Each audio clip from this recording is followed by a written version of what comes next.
Hello, everybody. Today we're going to talk about something that might be very touchy for some of you all. It's about finance and just simply to be, we walk humbly. Um, I know for me personally, it's really hard to do that. It's just because I never actually learned what is walk humbly. Um, it's even if I know to walk, just know the idea was we need to walk humbly, but we don't actually know how to take the action and to take step. And so for this video, we're going to talk about uh, depression slash minimalism. When I talk about depression, I'm talking about Great Depression from 1914 to 1918. That's when everything goes well, and then from 1924 era to 1930, which is you can look it up histories. To me, I never graduated high school, and for that I can't tell you about high school. No, that's just a joke. Reason why I didn't graduate? Because I never came from America education. I only went in America for about 5 year education of high school. Alright, enough that nonsense of my background. Let's talk about my experience as who I am and as what can you learn from this video. And alright, start from the beginning. I am from China. For that, I am adopted. I live in an orphanage for a majority of my time. And so I value money and I value what I have. Simply in an orphanage, you do not get a lot of things you want. Why is that? Because you never know outside the wall. You never can walk outside the orphanage, so you don't know what you have, what is available outside. I lived in the orphanage from 2000, or actually from 1997 to 2011. And so for that, I really don't know what is outside of the orphanage and what is outside that four wall of box, or technically outside of the orphanage, just to be nice. And for that, I never had the opportunity to have internet to look it up. Oh, let's go to Pinterest for idea to look for a greater thing. I never had the desire to look. I always had the, as a kids, as a kids, we are kids. We, all we know is play and eat and sleep and, you know, achieve what we want to do and nothing else. And as I turned into adult, I was being adopted, and I started getting allowance and money. I treasure every single one.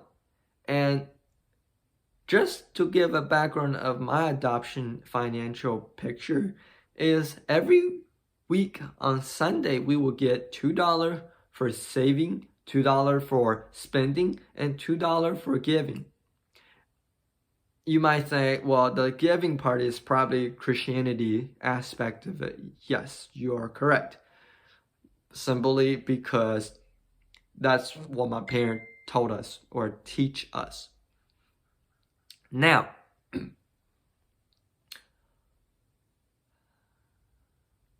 that being said,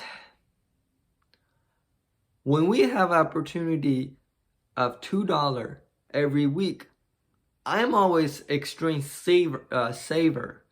I would like to save as much as I can, but as a childhood, I have goal, I have dream. Once I started getting money, I know how to save the money. And cash could be very rewarding to see on the wall. And I had that desire, I had that dream, I have the goal of saving money. And to be quite honestly, when I was adopted, I had the goal when I graduate, I want to save $1 $1,000 in my checking account.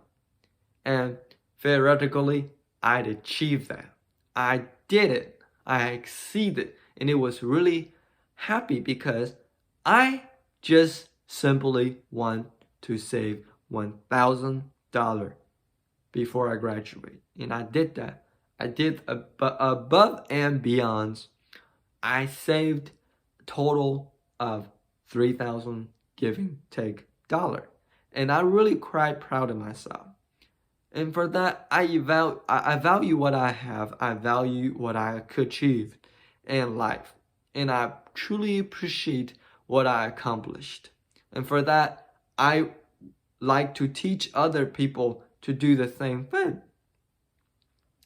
And start small and set a goal for something that you can achieve and build on it. Once the first step you set and you achieve it, after that, it's gonna be easier and easier and easier. I'm not gonna say it's gonna be very easy, but it's gonna be easier and easier and easier. And truthfully, that's where I started. I started with my parents' help, didn't have anything to pay, do not have utility bill, do not have mortgage, do not have a house, do not have anything. And so for that had teach me a value of lesson is don't make excuse. Oh, I have mortgage to pay, I have rent to pay, I have utility to pay. That is but. Everyone have a but, and there stinks. For that, don't make excuse. And I do that quite frequently. And for that, that's telling myself, getting better at that. And so for that, every single money that I use to purchase the item that I own personally, I treasure that. I value that. And so I will figure out any ways to make that money and save it and earn it. And for example, when there's app out there allows you to make money by submitting a receipt or Shopkick to walk in the store, scan stuff, earn gift cards, and save up $5. If you had the time, if you are kids in high school, you got the time to sit on your butt and play video game, whatever, well, you know what? Go out and do that. And how I achieved that is using store Wi-Fi. So you know how Starbucks have free Wi-Fi? You know how Giant Eagle has not Giant Eagle, Kroger has free Wi-Fi? Utilize the resource that you have to make more money. Simple. As easy as I said, it's probably not going to be easy. Because back in the day, I used a iPhone 4S. That's what I'd achieved. And nowadays, you can do more. You can go on YouTube, research what you can do. Simply $10 just submitting a receipt per month, it's gonna win you $10. And you can use that $10 to buy anything on the gift card that you earn. So, mind-blowing, isn't it? So, also utilize the resource that you have, knowing the right and the rule that you have. So, I'm not going to teach you how to be a bad boy and, whatever. That's what I did to save money. And yes, you might be like, oh, I'm scared to do this, I'm scared to do that. Well, that's a fear stopping you from making successful thing happen. Start small and then build up to it. Once you build up to that, you might be able to go up and step in the ladder and to be more comfortable and leave those little things that makes you less money behind, and that also generates money. Also, do keep in mind to keep your jobs and don't just quit before you find another job.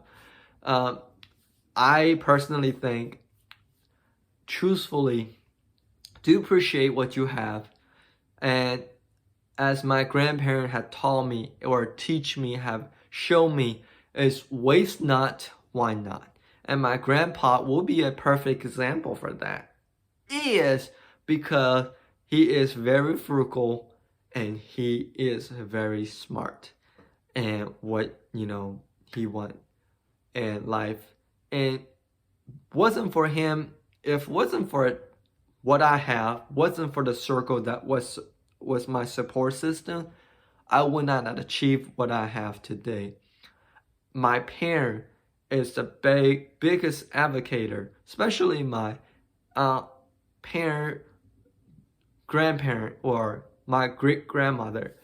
She was born in Great Depression, and when people that born in Great Depression, they have nothing, and so they evaluate everything that they have. They learn the skill on their own. They learn how to be frugal, how to be frugal with their money. And so for that, truly,